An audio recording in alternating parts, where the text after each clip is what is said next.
নমস্কার বন্ধুরা, লাবণী কিচেনে আপনাদের সবাইকে স্বাগত। আজ আমি দুদিন ভিডিও ছাড়তে পারিনি কারণ আমার বাড়ির প্রচুর সমস্যা চলছে। আমার কাকা মানে আমার বাবার বাড়ির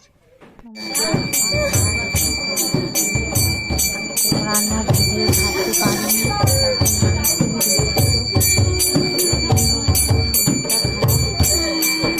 ক্যান্সার হয়েছে,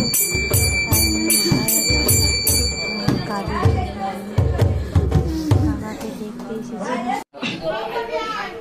আর তার জন্য আমি ভিডিও ছাড়তে পারিনি। আর কাকার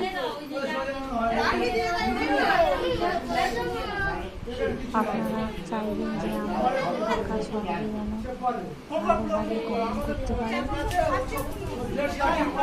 আগে বলতেও পারছি না, কত কষ্ট হচ্ছে।